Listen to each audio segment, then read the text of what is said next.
I invite you to entertain, for a moment, the notion of life as an undulating wave, a rhythm of crests and troughs. I'm here to offer you a perspective, a slice of wisdom, if you will, on the very nature of existence. Consider the ocean with its incessant dance of highs and lows. It does not resist its own nature, and neither should we. Life, in its infinite complexity, is no flat terrain. It is a series of peaks and valleys. Each of us, in our journey, must navigate through these variances. Now, when the shadow of a trough befalls us, when we find ourselves in the grasp of an emotional down, there's a natural inclination to resist, to fight against the current.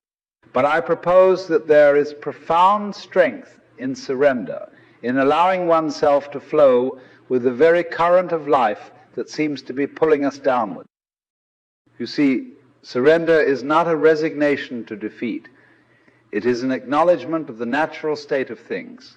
It is a deep understanding that after the night, the dawn will come. The art of life is not in maintaining a constant high, but in gracefully riding the waves, in knowing that the lows are as much a part of the music as the highs. To surrender is to trust in the process, to let go of the illusion of control.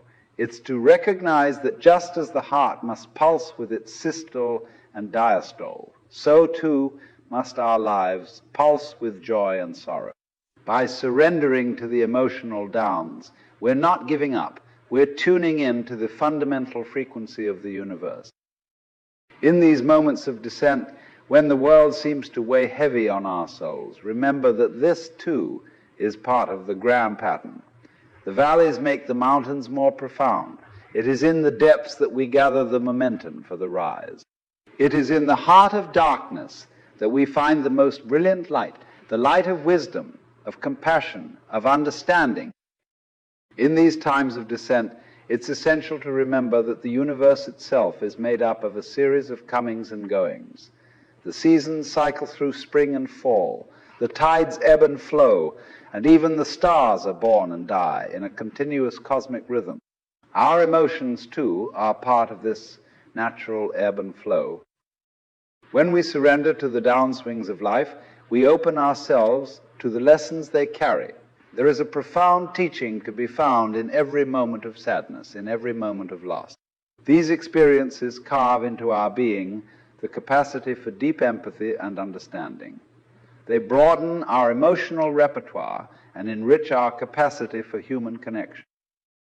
It's in the depths of sorrow that we often find what it means to be truly human. The vulnerability we experience can act as a mirror, reflecting back to us the very essence of our nature, which is not rigid and unyielding, but fluid and adaptable. And so, as you find yourself in the throes of emotional troughs, do not fear them. Instead, lean into them. Surrender with the same certainty that the tide will return to the shore. Embrace the low with the knowledge that it is not an end, but a vital part of your journey, a journey which encompasses both the joyous climbs and the necessary descent. By surrendering to these moments, by allowing yourself to feel them fully, you're not being passive. You're actively engaging with the very essence of life. You're recognizing that, like the inhale and exhale of breath, our internal worlds are meant to rise and fall. This surrender is a form of wisdom. It's an understanding that the tapestry of life is woven with threads of all colors, some dark, some light. It's a commitment to experience the fullness of life, to say yes to the entirety of the human experience. In this surrender, there's a kind of intelligence that emerges, one that is often obscured by the clamor of our own efforts to evade discomfort. It's an intelligence that whispers to us of the impermanence of our sorrows and of the inevitability of change. It reminds us that in the fabric of space and time, our troubles are but threads, essential to the whole, but not the entirety of it. Let us then approach these emotional valleys with a spirit of curiosity, with a willingness to be present with them, to listen to what they have to teach us. For it is in these quiet, shadowed moments that we can hear the most about ourselves and about life.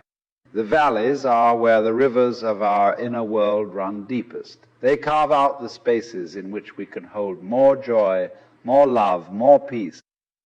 And remember, to surrender is not to be passive. It is a dynamic engagement with life. It is the active acceptance of your present reality, which paradoxically can become the catalyst for change. When we stop expending energy on resistance, we free up a tremendous reserve that can be redirected towards moving through our circumstances. To flow with life is to understand that the bad times are as temporary as the good times. They come and they go. And if we allow them to, they leave us with a greater sense of who we are and a greater capacity for empathy and connection with others. In the grand tapestry of the cosmos, every thread must be woven with care and attention, and no part can be neglected. The downbeats are as essential to the rhythm of life as the upbeat. Embrace the downbeat, surrender to it, and you will find that in time the rhythm will naturally carry you back to an uplift. So as we navigate this winding path, let's honor the natural undulations of our lives. Let's move with grace through the lows, knowing that they are not our final destination, but rather turning points on our journey. With surrender comes the wisdom of the wave, the knowing that what goes down will invariably rise again.